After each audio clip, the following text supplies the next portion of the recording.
Assalamu alaikum warahmatullahi ta'ala wa barakatuh. Barkanmu da sake haɗuwa wannan class namu na video edit. So yau za mu ci gaba. A last class mun ga yace za mu porting ta hanyar amfani da razor tool ko control K wato shortcut key. So kuma mun yi majin video kamar biyu. So yau insha Allah zan yi kokari nuna mana yace za mu ƙara ɗora wani timeline ɗin zaren mu akan actual timeline ɗin, sannan da za mu ga effect control, za mu ga misali yace za mu add logo ko sound, yace za mu cire iska ma to duk a sauran duka a ci class din namu duk zamu gani gradually zamu na tafiya. So insha Allah zan yi kokari in samu videos wanda za mu editing sosai kamar movie haka, yace editing din zai fi kowa ya fuskanta sosai akan wannan guda ɗaya. So yanzu abin da zan yi magana shine misali za mu add logo. Let's say mun gama mun kawo abubuwan mu da muke bukata.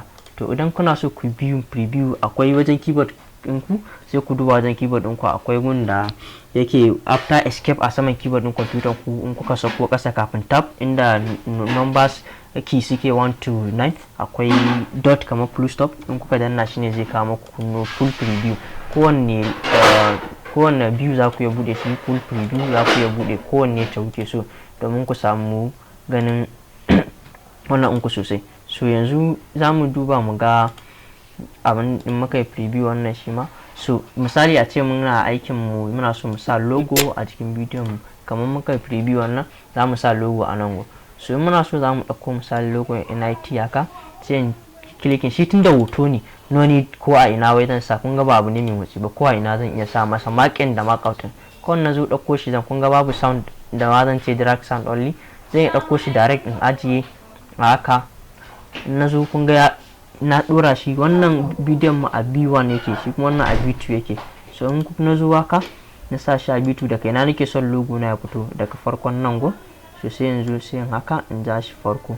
Idan gun ya matse maka baka so baka ganewa sai ka zo ka tabbata a blue din ka sai ka duba plus da minus a cikin keyboard ɗinka. Plus shine zai buɗa ma gun haka, kun ga ina bubbuɗa shi, minus ya matse min, kun ga timeline din.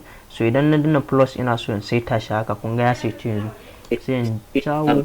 So in ko kula logo na ya cika nan, ya cika gun kuma ba za a gani ba. So in dan expanding na shi, na zo nan na expanding haka, ina son logon ya zama tun daga farkon bidiyon haka shi, sai in zo nan sai in jawo shi haka. So dumo na jawo shi na kai shi karshe, kun ga wani black abu ya fito, so shine mai indicating ya zo karshe. So kuma logo na ina so logo na ya zamana a nan sama yake. So abin da zai faru shine zan iya zuwa sai yanzu effect control haka. So idan na danna abin da ke faruwa zan zo motion din nan, zan akwai alamar drop down arrow, zan clicking motion. So ni kun ga na clicking motion, ga position, ga scale, ga rotation, ga y. To ni yanzu akwai kowanne abu a nan gun akwai aikin sa. Opacity shine yanayin hasken da nake so, zan iya rage shi misali in nayi masa haka, kun ga yana raguwa, zan iya karo shi. So scale shine yanayin yatsayin nake so, zan iya rage shi, zan iya rage shi, kun gani.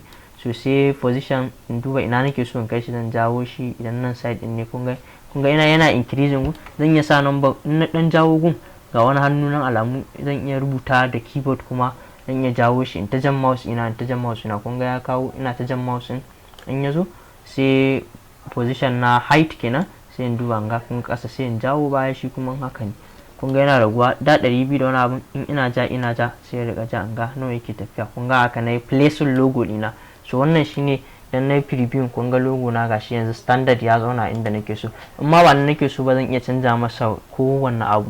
So akwai abin da ake kira keyframe, wannan sai mun tafi deep cikin tutorial din sosai, sai mun duba mun tafi sosai.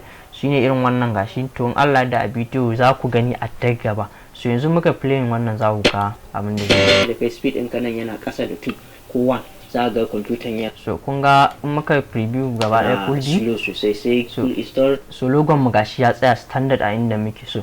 So wannan koda muna da wani bidiyon ma muna so mu ƙara dora, kun ga logo ne wannan mun dora shi a B2. Dan muna so mu ƙara wani abun kamar misali irin abubuwan da ake ko subscribe ko waye, misali ɗauko logon lang mistake shi ma sai in kawo shi. Zan iya kun gani na dora shi a B3 yanzu. In na zo B3 gashi na dora shi a B2 zai replacing wancan ne, kun gani a cikin ana cikin wannan ya raba wannan din biyu. So B3 zan duba har kowanne ko bidiyo ne da ke zaki ta ƙara ita Premiere Pro daɗin ta kenan, shi sa babban editor ce zaka yi amfani da shi. so in nazo shi ma zan jawo shi inda nake so, in nazo zan ja shi sai shi ma in yi scaling nashi. So in na scaling nashi kun ga gashi na, idan misali zan yi watermark da shi kun ga opacity kawai zan rage masa, zan iya zuwa rage masa opacity ko kuma nan kawai in haɗa masa in sa masa screen misali zai haɗe. So in ma multiply na sa shi duk na sa, so haka ake yi zaka ajiye duka abun. In muka preview like yanzu 4 gig 2 gig ma zaka. So insha Allah anan za mu tsaya a wannan bidiyo din. So bidiyo na gaba za mu duba, zan yi kokari in samu videos normally video wanda za mu haɗe su fito standard mu gan su yacce za su yi, ba wannan na tutorial din ba, saboda a samu fahimtar sosai. So ka kuma ta sunana Sadiq Abdullahi from Northern Infotech Language Sadiq. Sannan za ku iya kasancewa cikin class mu sosai idan mun wanda muke koyar da abubuwan da suka da graphic design, web design da video editing gabaki daya da kuma sauran digital skills wanda za su amfani mutum gabaki daya. So nagode.